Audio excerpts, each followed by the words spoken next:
sunshine. Watch a songbird fly.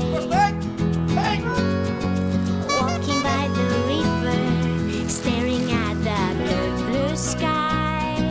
Αν θέλεις ένας τόπος να γεμίσει ζωή, πρέπει πρώτα να γεμίσει παιδιά.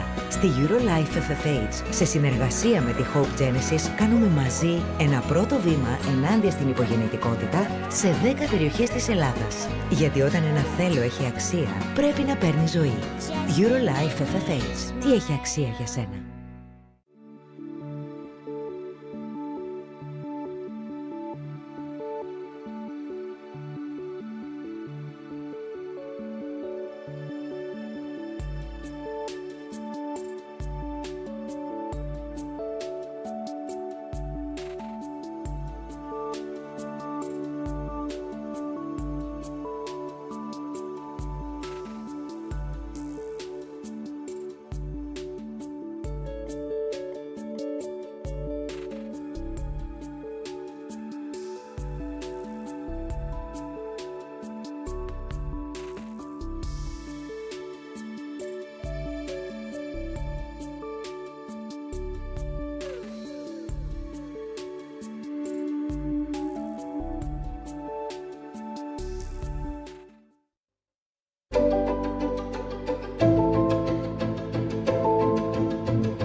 watch a songbird fly. Walking by the river, staring at the blue sky. Αν θέλεις ένας τόπος να γεμίσει ζωή, πρέπει πρώτα να γεμίσει παιδιά. Στη EuroLife FFH, σε συνεργασία με τη Hope Genesis, κάνουμε μαζί ένα πρώτο βήμα ενάντια στην υπογεννητικότητα σε 10 περιοχές της Ελλάδας. Γιατί όταν ένα θέλω έχει αξία, πρέπει να παίρνει ζωή. EuroLife FFH. Τι έχει αξία για σένα?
watch a songbird fly. Walking by the river, staring at the blue sky. Αν θέλεις ένας τόπος να γεμίσει ζωή, πρέπει πρώτα να γεμίσει παιδιά. Στη EuroLife FFH, σε συνεργασία με τη Hope Genesis, κάνουμε μαζί ένα πρώτο βήμα ενάντια στην υπογεννητικότητα σε 10 περιοχές της Ελλάδας. Γιατί όταν ένα θέλω έχει αξία, πρέπει να παίρνει ζωή. EuroLife FFH. Τι έχει αξία για σένα?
watch a songbird fly. Walking by the river, staring at the blue, blue sky. Αν θέλεις ένας τόπος να γεμίσει ζωή, πρέπει πρώτα να γεμίσει παιδιά. Στη Eurolife FFH, σε συνεργασία με τη Hope Genesis, κάνουμε μαζί ένα πρώτο βήμα ενάντια στην υπογεννητικότητα σε 10 περιοχές της Ελλάδας. Γιατί όταν ένα θέλω έχει αξία, πρέπει να παίρνει ζωή. Eurolife FFH. Τι έχει αξία για σένα?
θέλεις ένας τόπος να γεμίσει ζωή, πρέπει πρώτα να γεμίσει παιδιά.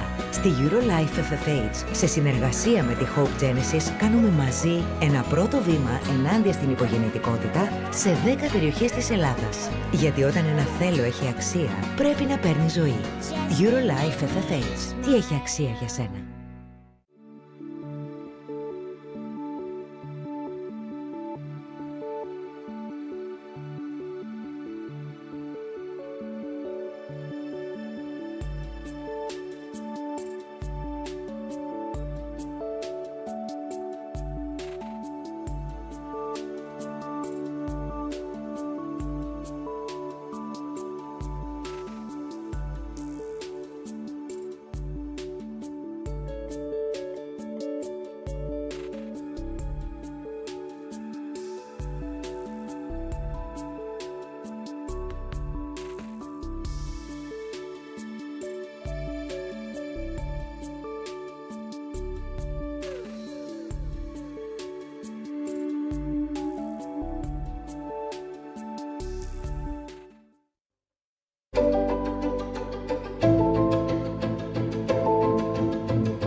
She sung bird fly. Walking by the river, staring at the blue sky. Αν θέλεις ένας τόπος να γεμίσει ζωή, πρέπει πρώτα να γεμίσει παιδιά. Στη EuroLife FFH, σε συνεργασία με τη Hope Genesis, κάνουμε μαζί ένα πρώτο βήμα ενάντια στην υπογεννητικότητα σε 10 περιοχές της Ελλάδας. Γιατί όταν ένα θέλω έχει αξία, πρέπει να παίρνει ζωή. EuroLife FFH. Τι έχει αξία για σένα?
Ladies and gentlemen, can you begin to take your seats, please? Thank you very much indeed.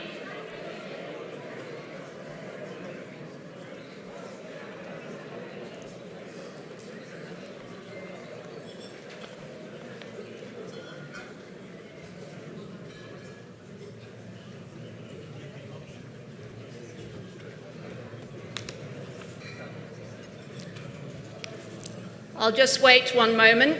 Few people to sit down. Thank you very much.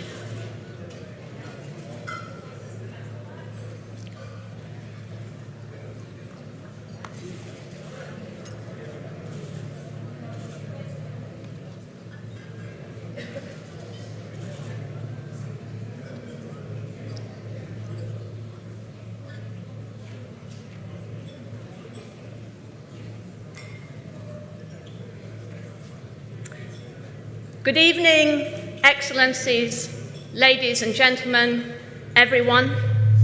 Welcome to this gala dinner. Welcome to this groundbreaking event that The Economist is delighted to put on here in Athens.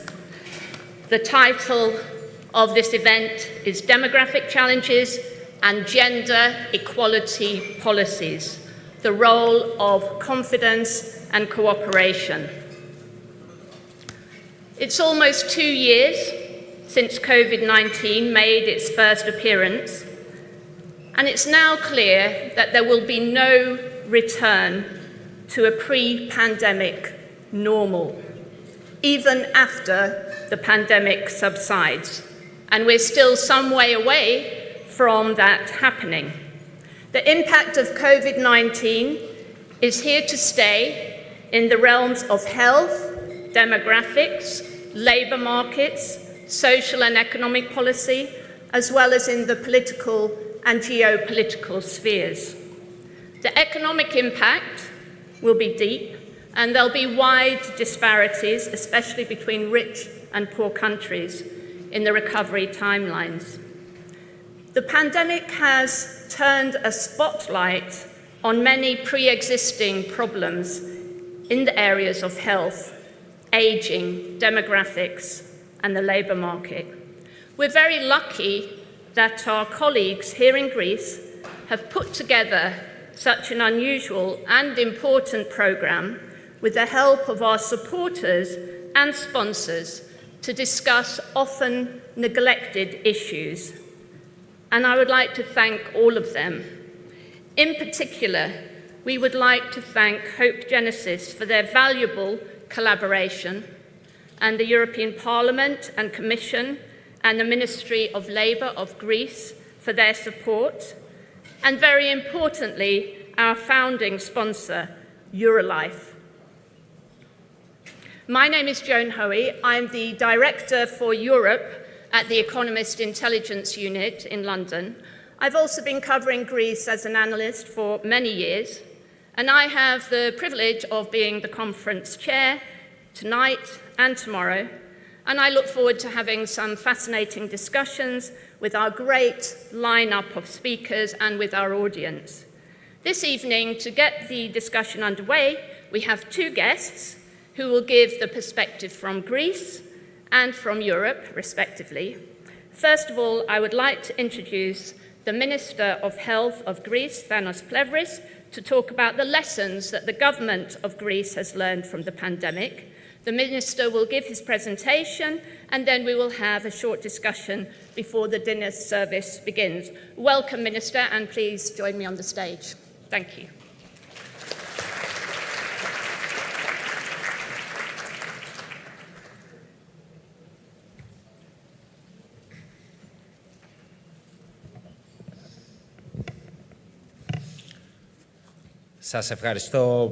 Thank you very, very much for this kind invitation to attend this event.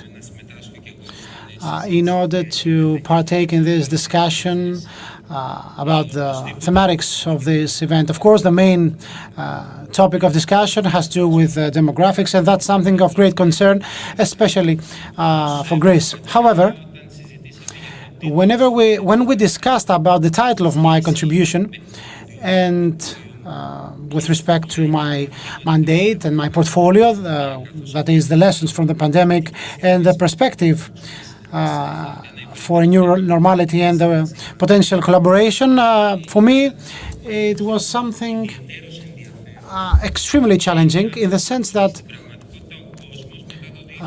people, especially after 2020, is completely different at all levels, and especially when it comes to health. We have been greatly, let's say, troubled because until today, health used to follow the rules set by financial indicators. And in a globalized community, what every individual health system was trying to do was to identify those synergies in order to cut down costs. And more often than not, we used to engage into the rationale of transferring responsibilities from the European Union back and forth, from the member states back and forth, wherever we could find some other solution. But when the COVID-19 pandemic struck, we found that all European Union member states entered in a rationale of protectionism, especially with respect to medical equipment, supplies, and drugs, because of the fact that we could see that we would have the adequacy needed. So, one of the main lessons from the pandemic is that the money invested in health should never be seen in a narrow-minded way. Money spent for clinical research is what allows us today, in less than 12 months, to have vaccines against the pandemic, and within the next 9 months we expect to have safe drugs to fight COVID-19. So if we were to have this discussion before 2020, the whole debate would have been whether clinical trials is a game by pharmaceuticals or whether it is a necessity. So today we can safely say that whatever we experience now, this positive, the positive outcome has to do is the outcome of clinical trials. The second lesson, and that was my first point, is that the problem started from the Asian markets. To a certain extent, there was the following logic. In order to cut down costs, especially in raw materials in the health sector, we had to transfer all production facilities for drugs and medical equipment to the more cost-effective zones. The result showed that, especially for health-related products and some specific items, Europe should have invested in a non-petty way, not in a protectionism-friendly way. We should have invested in a way so that we are not dependable on challenging periods like the one now with the COVID-19 pandemic, especially with respect to the Greek national healthcare system. Given that as a lawyer I've been into health-related issues since 2001, when I did my PhD on clinical trials and drugs, I was a fan of absolute cooperation between private and public sector. And I was a staunch supporter of that because the benefit of public health is something we should be able to provide to all citizens. Whether this provision will come from the core of the public sector, which is the public national healthcare system, or the private healthcare system, is something of minor importance for the citizens. What the citizens are interested in is to make sure that we can provide them with health. So the whole debate back then on whether we're talking about the privatization of health or not was a distorted debate because the commodity, if you like, is health. How it is provided by the public sector or the private sector is something completely different.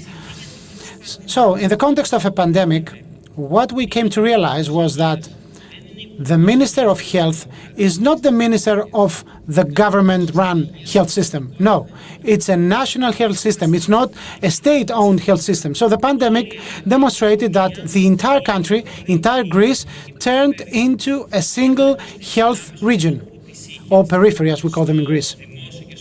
All forces, all powers, private and public ones, were in close collaboration in order to be able to provide health. Thus, we were able to turn a country like Greece with no more than 550 intensive care units to more than double them. We now have 1,300 ICUs, and we use them whenever we could find them, both about the ICUs and the simple hospital beds. And there was a flawless collaboration, let's say, a very smooth collaboration, because on the one hand, the public system kept all COVID cases under full control because it was an unknown pandemic, and we wanted the public system to have full control of the evolution in order to carry out the therapies, the treatments needed. And on the other hand, we wanted the system to operate because the gap we had, in the public sector was, let's say, covered by the private contribution. So there is this discussion by those people, triggered by by those people who want to be antagonistic in the debate about the public or the private sector. This debate starts from the wrong starting point, the wrong perception. And the perception is that there is no competition. There is supplementarity. There is complementarity, actually. So wherever there was an issue, wherever the public sector needed a boost or some kind of coverage, we didn't hesitate to use the private sector. And that's a legacy we have. Currently, as we speak, we have an issue right now. And the issue is the lack of doctors, of physicians, and we cannot staff the new ICUs built, and generally speaking, the development of the healthcare system. So we have no fixations, and for the first time, we give the opportunity to private doctors to take a shift in the national healthcare system against a certain fee. And we see that we cannot have that in the long run. Why can't we have that after the pandemic is over, why can't we have this, the same state of affairs as it is in the private clinics? We have doctors doing shifts or having collaboration with many clinics. Why can't we have that in the national healthcare system as well? So return to normality is a long way that we have to travel. And this long, let's say, course, this long way, we have started already walking down this lane. And now we can say that we have a protective measure, which is the vaccine. Then we have the new treatments, the system withheld. And now we are quite optimistic in talking about return to normality. 12 months ago, we wouldn't have been able to spend this time together with no masks, with our vaccination certificate, talking about these issues.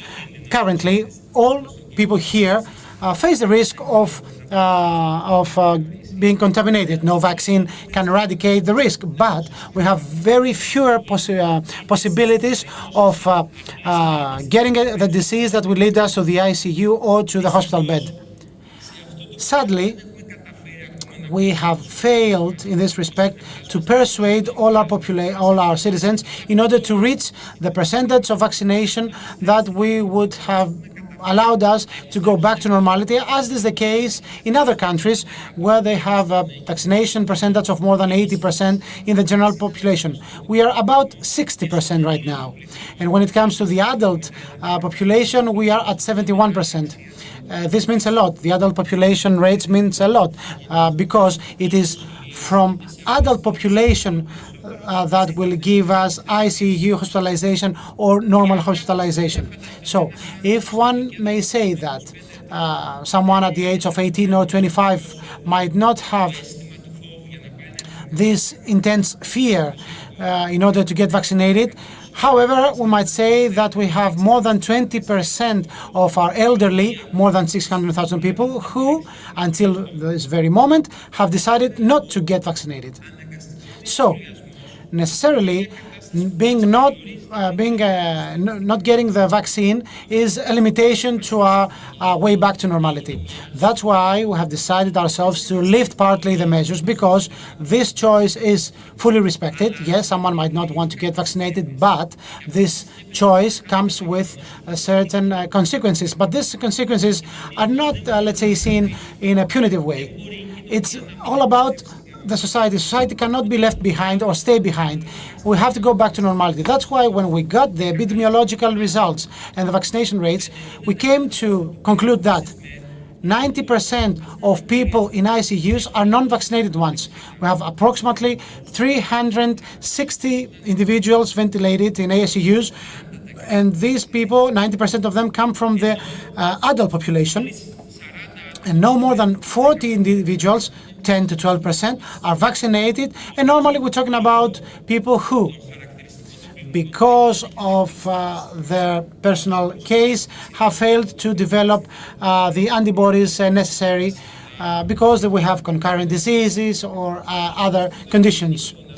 So Having said that, and given the new data we have, which show that someone above 60 non-vaccinated has 90% less possibilities to have a severe disease, and the latest data shows that a vaccinated individual has the same possibility to have a severe disease as is the case with influenza. So this meant that we could not keep the entire society away from normality. That's why we opted to do the following. In areas where we have only vaccinated people, we will be back to absolute freedom. That's why in indoors, although this is a complaint of mine, and that's my complaint, that we cannot check that fully in conferences because we have certain limitations in terms of the attendance. But the reality is that we want step by step to go back to enter into a new understanding that if you're vaccinated, you can get your life back and be back to normality. Is it a sign of revenge-based approach against the non-vaccinated ones? No. In principle, the limitations are established in order to protect the non-vaccinated ones, because this is the pool of people where we're going to get heavy diseases, heavy hospitalizations, and ICU cases. So normality is something that we have to earn day by day. And our return to normality is what will create us a bigger problem, if you like, at all levels of our daily lives. What do I mean by that?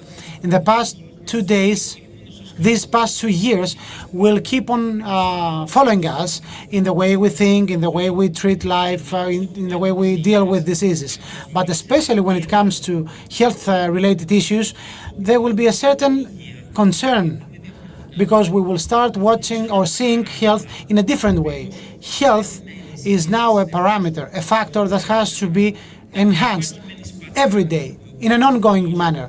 We have to stop wasting money, and unfortunately this has been the case in the past. We have been squandering money for health in the past, and we have to have a better targeting of the money spent in the context of the resources needed. I have always been a supporter of the fact that money spent to health are not, let's say, are not that little. We spent enough money, but if I were to ask the Prime Minister for something, that would have been to ask the Prime Minister to spend this money in a better way. AOP, the single healthcare provider, manages approximately 7 billion euros.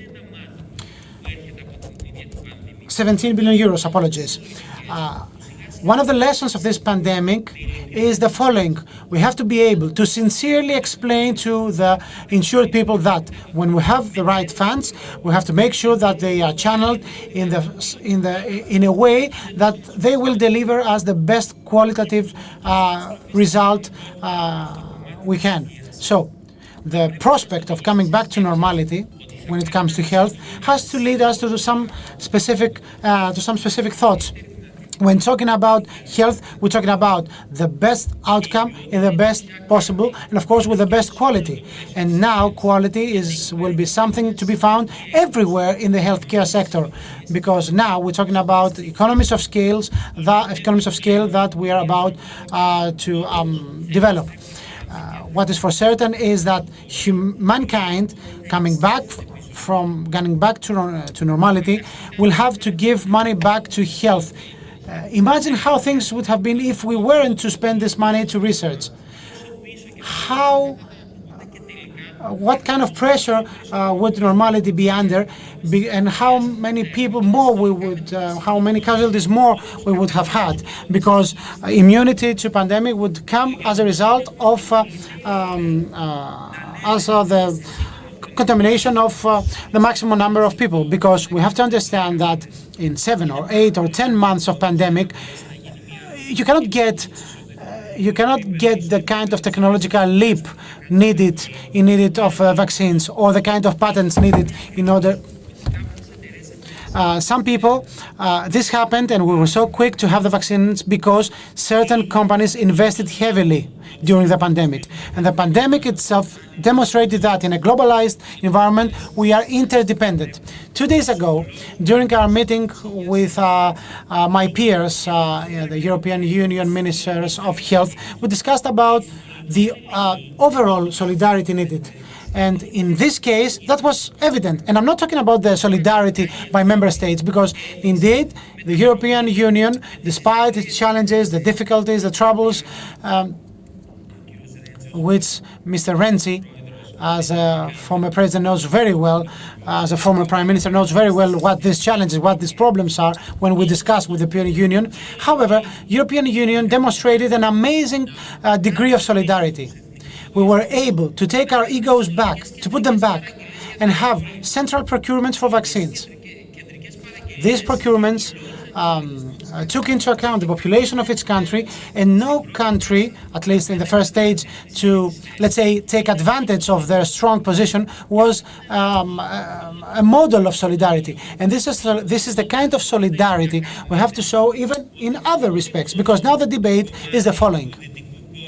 The Western world should not be the only one to have the blessing of a vaccine against the pandemic.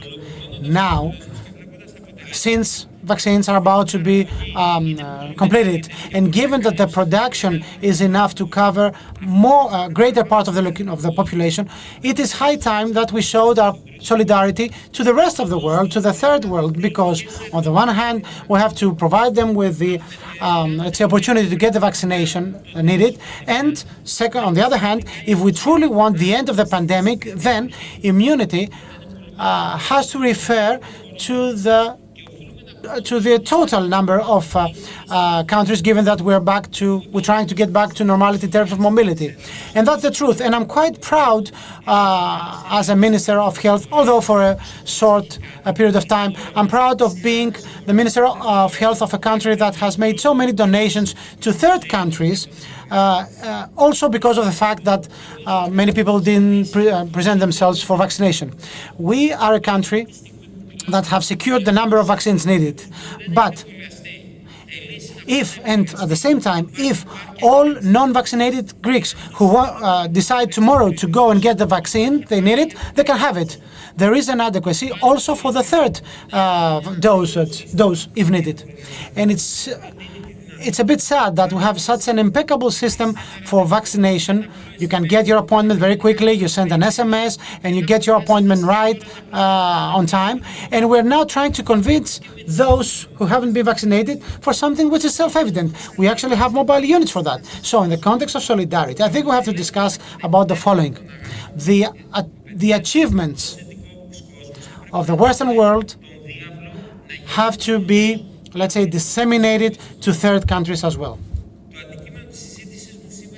The topic of my discussion today maybe it doesn't coincide with the core of this event about the demographics, because the title was about the new normality and what were the lessons of the national healthcare system of the pandemic. But allow me to say that I'm quite proud of the Greek healthcare system, because despite problems, despite weakness, our system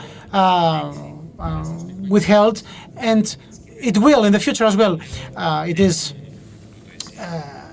It is the selection, the decision of the Greek government that this healthcare system is not relying on a single pillar.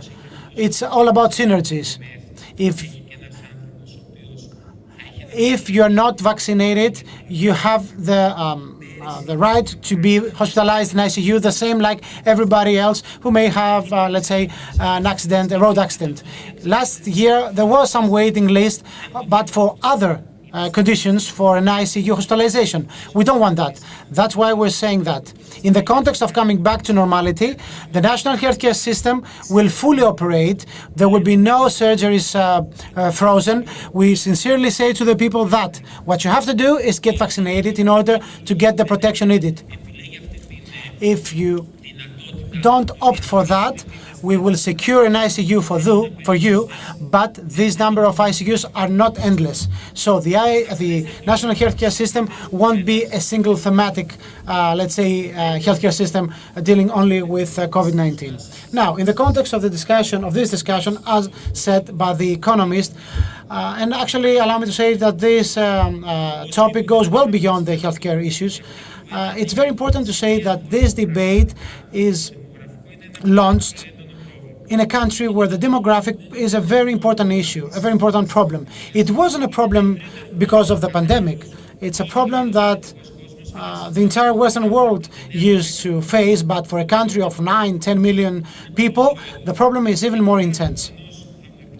Allow me to go a bit beyond to talk a bit beyond my capacity as a Minister of Health and say that we have to strike a balance. On the one hand, incentives in order to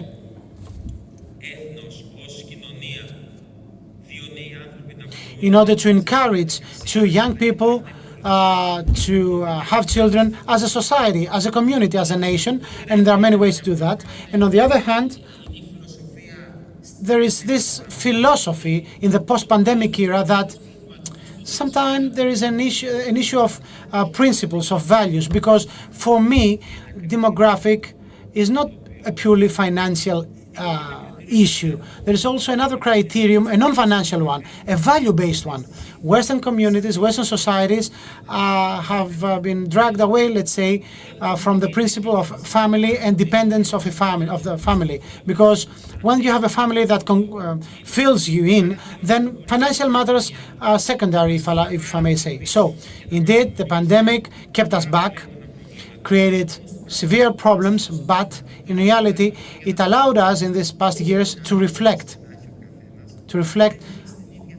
on the fact that no matter what our capabilities were, we were all on the same boat, let's say, on the same shore.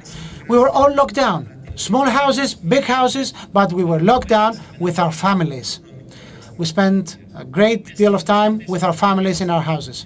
So, in this context, I believe that humanity will revisit many things, will review many things about its values and principles that have been generously taught to us by the European civilization, and that's my personal belief. Following this pandemic, both in terms of healthcare, but also in all other aspects of our society, we will be able to keep this experience, this legacy, in order to turn humanity to more positive actions. Thank you very much.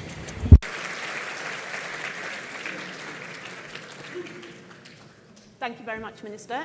Would you like to take a seat here? And I believe we've got a few minutes, just a few minutes, because I know the dinner service will begin quite shortly, probably in 5 minutes. So I want to ask you a few quick questions. You raised some very big questions there at the end of your remarks about values, which I think we're discussing quite a lot tomorrow, and I don't think we're going to get into that now because it's such a huge topic. So my questions are going to be very quick ones. Back to normality, you say that Greece is well on the road to getting back to normality. You use the words absolute freedom and lifting of restrictions. So can you say to us with confidence that there will be no more lockdowns in Greece? We've experienced a situation in the UK. Israel's been in a similar situation where we have a very high vaccination rate, higher than here in Greece, but Delta variant has actually resulted in a huge increase in cases. It's far more infectious. We've now got Delta plus variants. So are you confident actually that you really are getting back to normality and we're not going to see the return of restrictions in Greece later in a few months? Our choice is quite clear. we go back to normality. Coming back to normality has some limitations. Yes, it has. When we are fully vaccinated, limitations will be less. When we have mixed areas, there will be some limitations, but horizontal lockdowns or other restrictions won't be there. You talked about Israel. Israel showed us the way because it has never reached the high vaccination percentages for special reasons there. They had to do with religion and the populations allocated in various areas. But they are 3 or 4 months ahead concerning the vaccination. They were vaccinated earlier than us. And that is where we get the data for the third dose, that it protects more if you are vaccinated. And data shows us that we are at a situation when the vaccinated person is not infected, but he is not a heavy. It does not have a heavy condition. We took that decision in an area at a time when we would make more stricter decisions. As well, 70% of the population which is vaccinated cannot be restricted. Will we have pressures in the national health system? Yes, we will have, and we see that in northern Greece. We cooperate nevertheless with the private sector. We hopefully have private physicians participating in the system. The system will be supported, but the society will not close again. Thanks for that. A couple of other quick questions and maybe very quick answers so I don't keep our guests from their dinner, starting their dinner. Vaccine skepticism. I mean, this is an issue in many countries, actually a far greater issue in some neighboring countries, and in Eastern Europe, in Bulgaria, we have 20% vaccination rates. But nevertheless, vaccine skepticism is a big problem. How do you explain that? What's the cause of that? Is it a lack of trust in institutions, all institutions? Has it got a political basis to it? And how can the government tackle that? How can you actually restore confidence in vaccinations and in the institutions?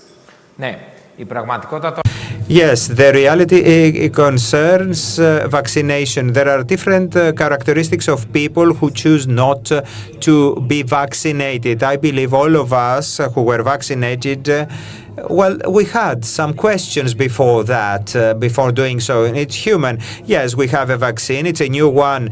Is it the proper one? Is it safe?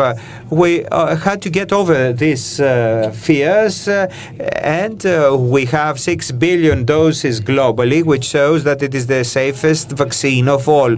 There is a part of the people still afraid. We try to persuade them. We had physicians vaccinating. We had mobile units available, but we need to face this problem directly. We had countries where there is a politicization of the whole issue. There are some theories, conspiracy theories available in our country, what the vaccine might do, or it is combined with some faith issues, or and we see that where the church was more dynamic concerning vaccinations, we had better results. In other areas where the church is more conservative, we see that people are not vaccinated. We need to persuade the people that the vaccine is safe. We need to have a rationale in doing that. Question. You mentioned, actually, when I look back on the past 2 years, you could say that the government's handling of this pandemic has been a success story, given the expectations that people have had that Greece would really be in serious trouble, given the state of the health service after the long years of the Greek crisis. But nevertheless, you mentioned this incredible shortage of medical staff, of doctors. And you've managed to plug those gaps by bringing together public and private in quite a good way. But that's, as you say, not a long-term solution. How is Greece actually going to rebuild its health sector and attract people to stay in the country, to train here and stay in Greece, or even to attract those who have left to come back? Ναι, το ενδιαφέρον στη χώρα μας είναι ότι What is interesting about our country is the pandemic found us after a 10-year economic crisis. In that framework, we had scarce funds invested in the healthcare system, and we had a lot of doctors going abroad. When the pandemic occurred, we had only 550 ICUs. And we took some strict measures right from the beginning. We understood that our system could not actually sustain the burden of the pandemic, and that was the case with even healthier systems than ours. The stakes here is what we are going to do from now on. With the recovery fund, there is 1.5 billion for health, and we believe clearly in the PPPs.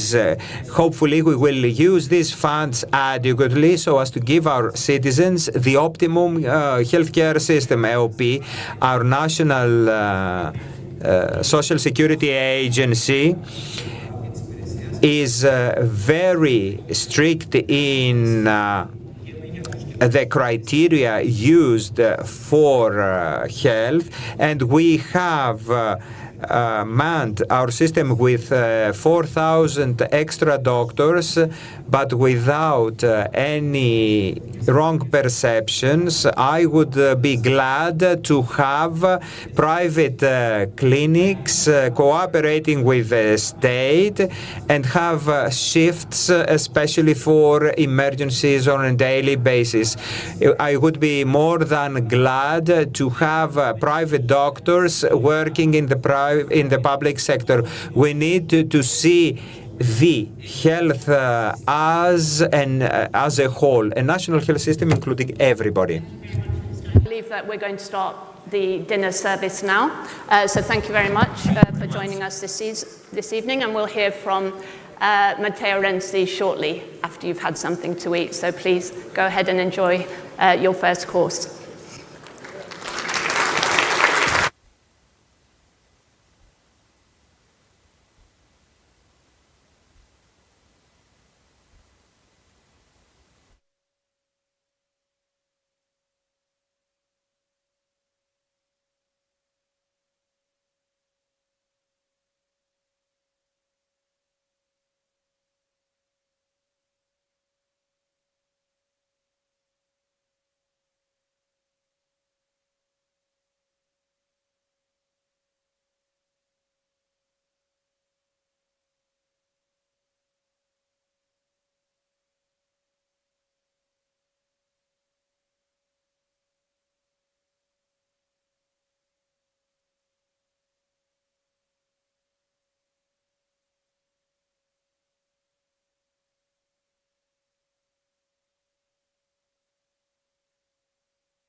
θέλεις ένας τόπος να γεμίσει ζωή, πρέπει πρώτα να γεμίσει παιδιά. Στη Eurolife FFH, σε συνεργασία με τη Hope Genesis, κάνουμε μαζί ένα πρώτο βήμα ενάντια στην υπογεννητικότητα σε 10 περιοχές της Ελλάδας. Γιατί όταν ένα θέλω έχει αξία, πρέπει να παίρνει ζωή.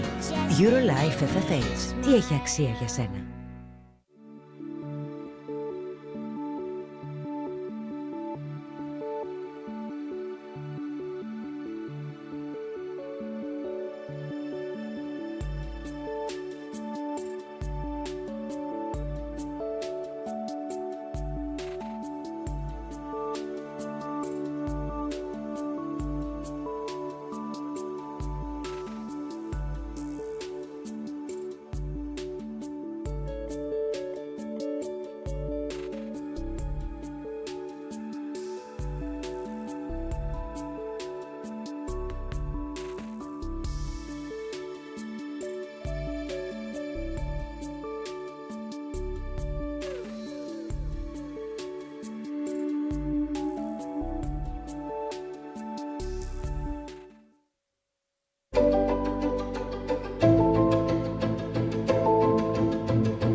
watch a songbird fly.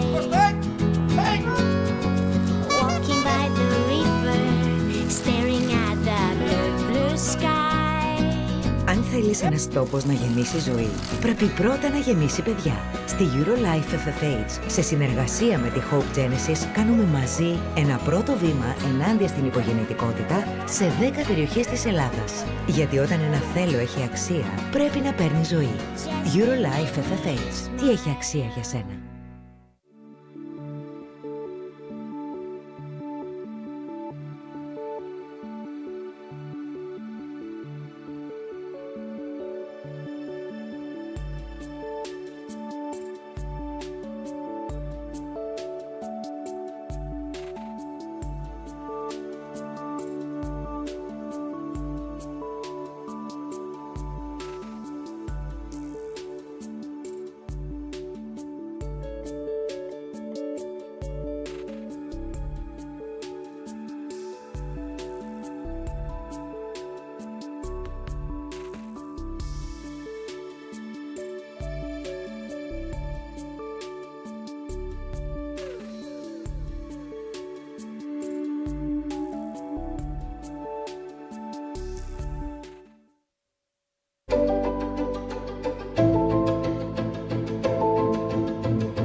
θέλεις ένας τόπος να γεμίσει ζωή, πρέπει πρώτα να γεμίσει παιδιά. Στη Eurolife FFH, σε συνεργασία με τη Hope Genesis, κάνουμε μαζί ένα πρώτο βήμα ενάντια στην υπογεννητικότητα σε 10 περιοχές της Ελλάδας. Γιατί όταν ένα θέλω έχει αξία, πρέπει να παίρνει ζωή. Eurolife FFH. Τι έχει αξία για σένα?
Θέλεις ένας τόπος να γεμίσει ζωή?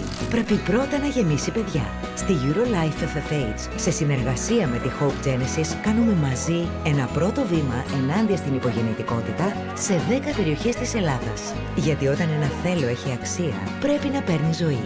EuroLife FFH. Τι έχει αξία για σένα?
Sorry to interrupt your conversations and your meal, but it's time to talk about Europe this evening, and the Europe that we want for the 21st century. That might sound a bit funny coming from a Brit up here, but that's what we're discussing this evening, and I'm delighted to welcome Matteo Renzi, a former Prime Minister of Italy, whom you will all know. And Matteo is going to talk to us about leadership, about priorities and challenges for Europe after the pandemic. And he will speak for about 6 minutes, and we're going to enjoy a nice short discussion with him afterwards. So Matteo Renzi, welcome.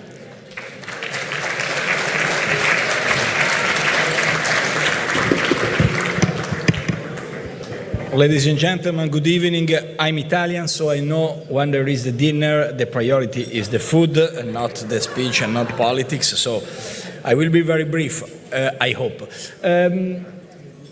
Demographic challenges and gender equalities. Two very important topics for the future of the world, for the present and for the world, and for the future. Just to give some brief numbers. This is a problem for Greece, of course, for Italy. When 50 years ago in Italy, every year we had more or less 1 million of new babies. 1 million. In the last 2 years, 400,000.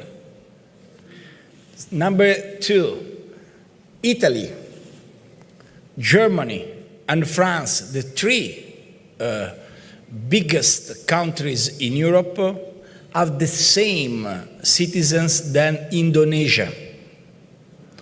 And number three, in the next 25 years, according to experts, Nigeria, only Nigeria, not Africa, Nigeria, will be bigger than Europe. So there is a problem of demography? Yes. There is in Greece, there is in Italy, there is in Germany, and there is a great question, we know, about migrants and demography. Second point, is true, there is a problem with gender equality policies. In Italy, we change a cabinet, a government every year. It's more or less is just to maintain the training. We love fashion, so every year there is a new exhibition, and exactly the cabinet, the government of 2021. That is, so we have a lot of government. In our republic, after World War II, we changed 67 government. I was prime minister also myself, so just to understand everyone could become, but only one government, only one in all the history have the same presence, half 50% women and 50% men. Of course, it's mine, but that is not important. Just to understand how is important that message in politics. But briefly, I believe the problem of demography, the problem of gender equalities have to stay in a framework bigger. And I think about that when in my room I saw the Partenone this afternoon, the place of democracy. There is not a place more iconic than Partenone to explain what is democracy. I think we have a problem with demography, but we have one most dramatic problem with democracy. Because the countries who continue to believe in democracy are every year less than in the past. Please, very briefly, look at map in the world. What happened in Afghanistan created a lot of tension in the United States of America. China and Russia, without the same concept of democracy of the United States, will use this problem to increase the credibility and the strong presence of China and Russia. There is not a problem of longevity for a government with dictatorship. And please consider that, what means democracy? You know better than me. Demos, kratos, the power for the people. People have the power. This is Patti Smith, it's not Pericles. But just to understand, what is the way dictatorship used to give a message and to bring under control democracy? The polls. We lived in the dictatorship of like, not of life. And that is potential a great problem for new generation, because demography is not a problem. It's not a problem. You cannot bring like with demography. You can bring the like if you think about migrants, about Christ, not about great question as that. So we have a great problem as Europeans. What is the way for our future? Europeans, guys, in my view, have only one point. It's not sustainability, it's not economy. All things are very important. But our contribution to the world is to be able to guarantee a vision of the culture. Greece, Italy will save the world if we will be able to maintain the heritage of our past. When I discussed with some friends, as Mark Rutte, Angela Merkel, during the night in which someone tried to get out Greece from Europe in 2015, in July 2015 in Brussels, I remember one former colleague told, oh, Greek have a lot of debts in our direction. Yes, it was true. And at the same time, also this guy, I cannot say the name, Mark Rutte. I had this reaction with the Prime Minister of Netherlands. Yes, it's true, but you have a lot of debt in direction of Greek philosophy, Greek culture, Greek identity. The role of the future of Europe will be able to combine together the vision for the crisis of democracy, the vision for an idea of economy, and try to involve two very important topics as demography and gender equalities in a world who believe every day more in the laicracy than in democracy. To achieve the result, and I finish because it's time to eat, of course, I believe there is a great question for us. The first is try to imagine for the future of Europe a way for more democracy. It's not easy because democracy today is the less important word in the public debate. Because if you have a good result in economy, if you maintain the freedom of the people, it's not important to vote. A lot of people think that. And this is a scandal for our culture, for your culture. The second point, so for 2022, we have to change, of course, the fiscal pact, the pact of stability. When I was Prime Minister, I used this expression, pact of stupidity. Now, COVID changed the pact, the fiscal rules and the pact of stability. But we need not only discuss about economy, but we have to discuss about values of Europe. The first is democracy, the second is culture. Why? And I finish. Because we live in a time of Internet of Things, big data, robotics. Everything is very good. It's challenging. This is our future. But there is not big data without big emotion. There is not artificial intelligence without natural sensibility. There is not Internet of Things without the place of culture and of emotion. What is the place in which we learn that? From the theater. There is not polis without theater in the history of your country. I think this is the same for the future of Europe. We have to discuss about gender equalities. We have to discuss about the crisis of demography. We have to discuss about great problem and topics of stability and sustainability. But we have also to remember who we are. We are Europeans, we are Greek, we are Italians, because we believe that is not simply a word for some expert culture. That is the pillar of our identity. And for that reason, I'm so happy to be with you tonight.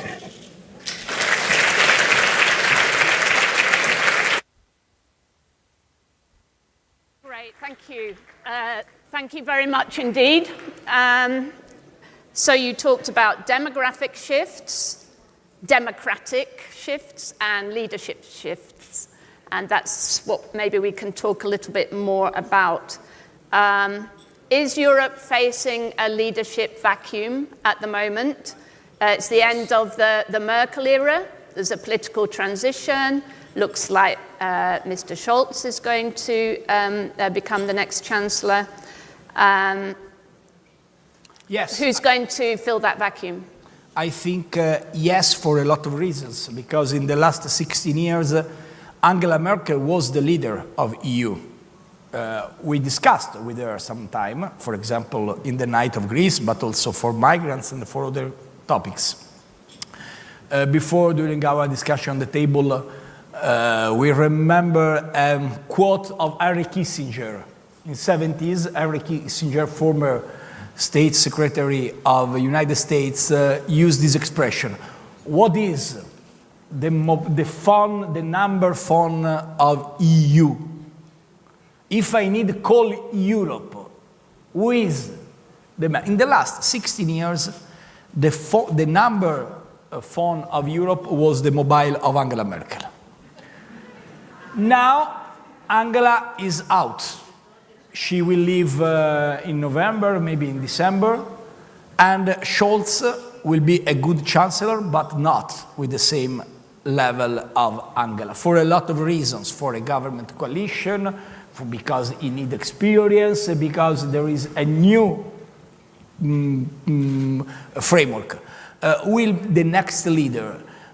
For a lot of reasons, a lot of things will depend from the election in France.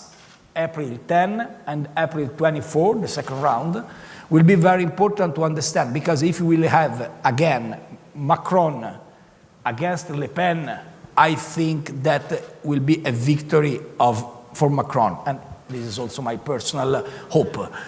In case of different candidate, and paradoxically, this is a question about right, because if we'll have two far-right candidates, Le Pen and Zemmour, maybe the candidate of Republican could play a role against Macron. That is France. For the moment, paradoxically, there is a very good admiration for your Prime Minister in European cabinet. Prime Minister Mitsotakis is admired from a lot of his colleagues.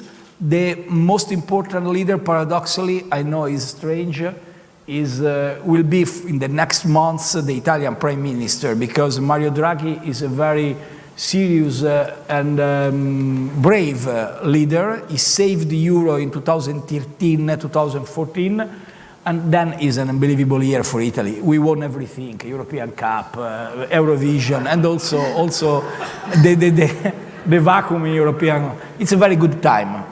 I hope 2021 will continue for the next 3-4 years. Just to ask you about that, because you emphasize the importance of democracy, and the citizens of Europe some of them are demanding more democracy. So you talked about democracy, but you have a prime minister who's actually the technocrat par excellence. And the leading party in Italy, opposition party at the moment, is a far-right party. So how do you see that working out in Italy at the next election? It's okay. If I try to explain the political system in Italy, I destroy your dinner and I lost my time. But not for you, for me, because I don't understand the real system. And I lost my job for that, because I tried 5 years ago when I was Prime Minister. I served for 3 years. 3 years, it's a record.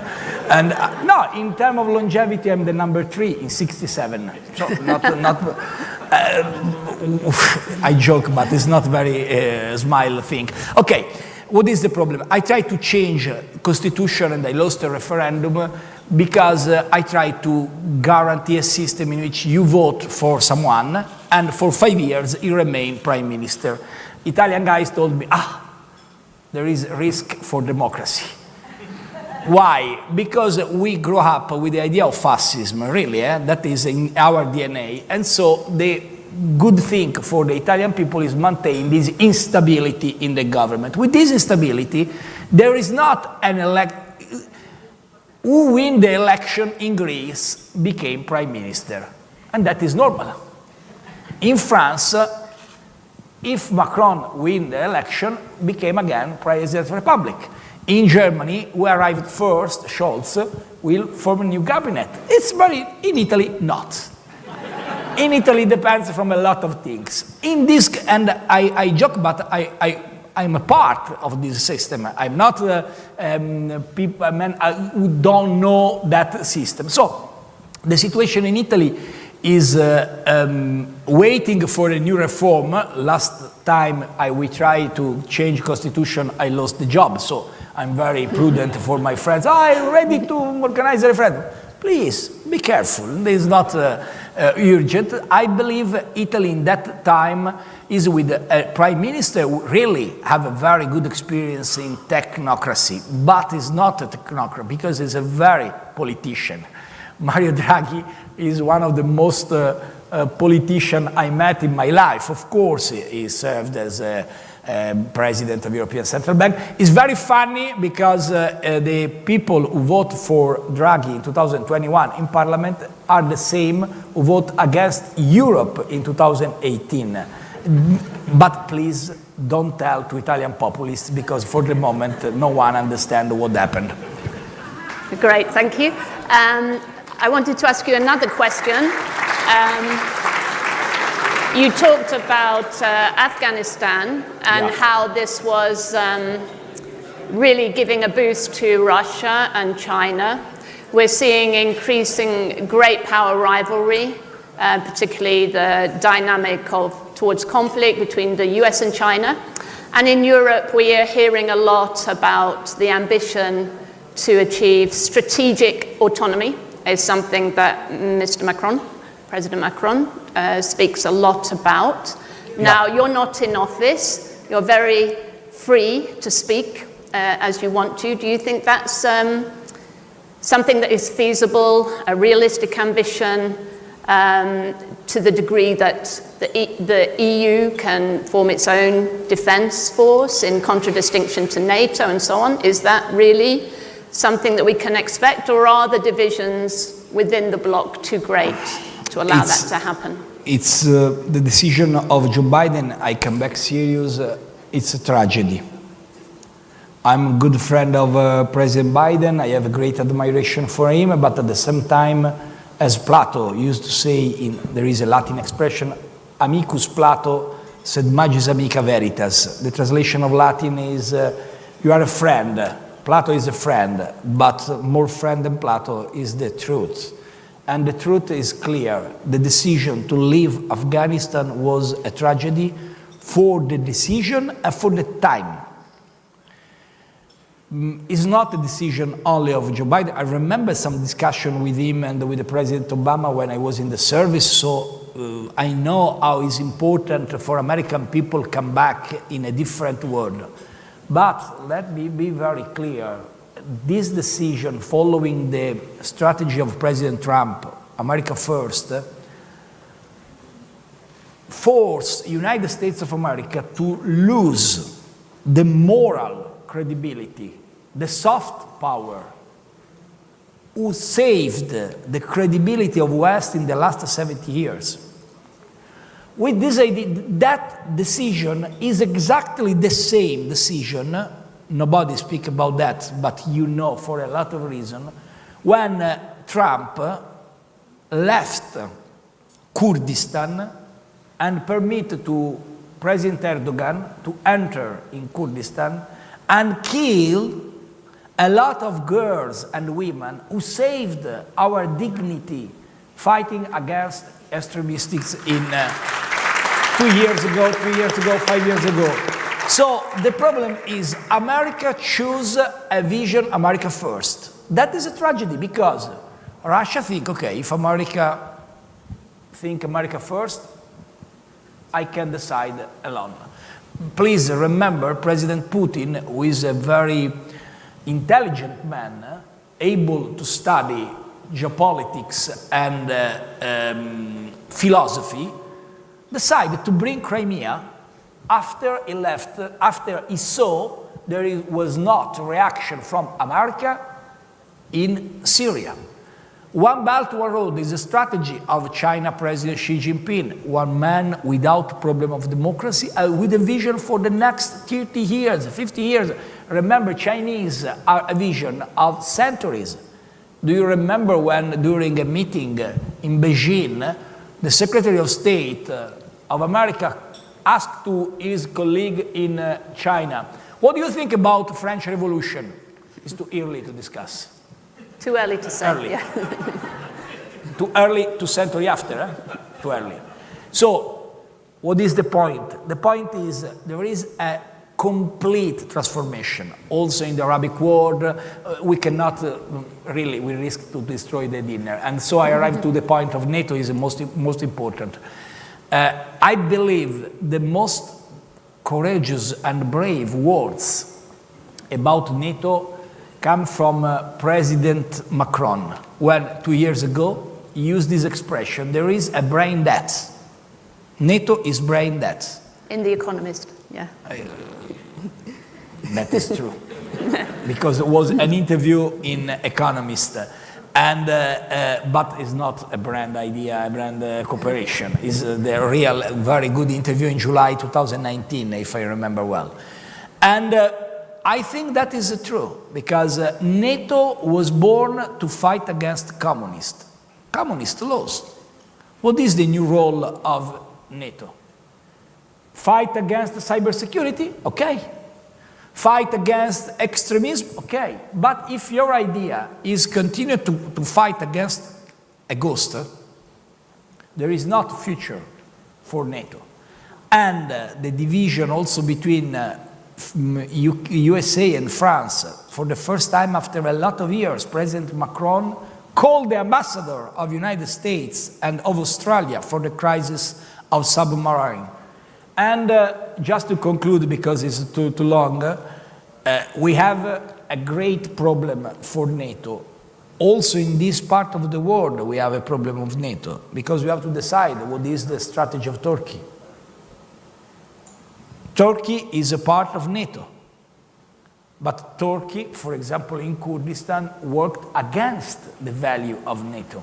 Or, for example, against my values and our values. So I think it's time to create a new page. Could be the European army. In my view, we need an European direct election of President of the European Commission. In my view, we need a new era of discussion in Europe, but please remember we have a problem of numbers. I remember Angela Merkel told me during a dinner in Expo in Milano, 2015, we come back from discussion and some litigation with her for Greece and for migrants, and so she organized, we organized together a dinner with my wife and his husband in Milano for Expo, and there was a discussion without single dossier, only a free discussion. And she told me, Matteo, do you want the numbers of demography? We, Germany, we are in crisis. You, Italy, you are in crisis. Europe risks to become a place of old people without children. And places without children, of course, are places without future. So, combined together, democracy, NATO, demography, gender equality is not an exercise of brain, is a real political act. In time of populism, try to discuss about politics, I think is a good thing. So is the solution to Europe's demographic crisis mass migration, or is that politically toxic? I believe, I know that is potentially a problem, this is my answer. I believe the real question of migrants will be in the next 20 years, not in the past 20 years. Why? For the crisis of sustainability and for the problem of Africa, because no one thinks about Africa. And the only country who really created the project Africa was China. In part, George W. Bush, but not a great project. And Europe refused this discussion about Africa. I was prime minister when I discussed in Malta summit in 2016 about that, in November 2015. So, migrants are a problem, but you cannot imagine a future of our continent simply waiting for migrants. The real question is culture. What is our identity? What is our values? What is our mission? I think the mission of Europe is became this world more kind and more cultural with a more vision about culture. Just to conclude, after Bataclan, November 2015, a lot of people, you remember Bataclan attacks in November 15, terrible attack in Paris. This attack the origin was the Ballier in Paris, Ballier in Brussels, but not the Kabul or Peshawar, the Ballier. And I try to offer this opinion to my colleagues. Please, it's important now to invest in security, cybersecurity, police in the street, army in the station. Yes, because security is also a brain mentality and brain approach. So we need that. But I use my experience as former mayor of Florence to use this word. For every euro we will invest in security, we have to invest €1 in culture, because Renaissance grew up with this way. Army, yes, but also school. Cybersecurity, yes, but also theater. Police in the street, yes, but also libraries. Because the only mission for us is try to create a world more similar to value of our past. I'm not a man of the past. I love the future. I'm excited about the future. But I think if I'm Italian, if you are Greek, you have a responsibility. We have a responsibility. Use our past to give some message about the future. For that, I think now theater is the most important thing, and culture is the key. So Matteo Renzi is going to lead a values war, a war for values, along with President Macron in France. Absolutely. But the most important value, I think, is if we block again the dinner, as Italian, as French, as Greek, yes, we risk the life. So I agree with you. And please, a big round of applause for Matteo Renzi. So I hope you all enjoy a splendid dinner now and conversation. And please come and join us tomorrow, where we're going to have some great discussions. Thank you all very much for listening. Thank you again.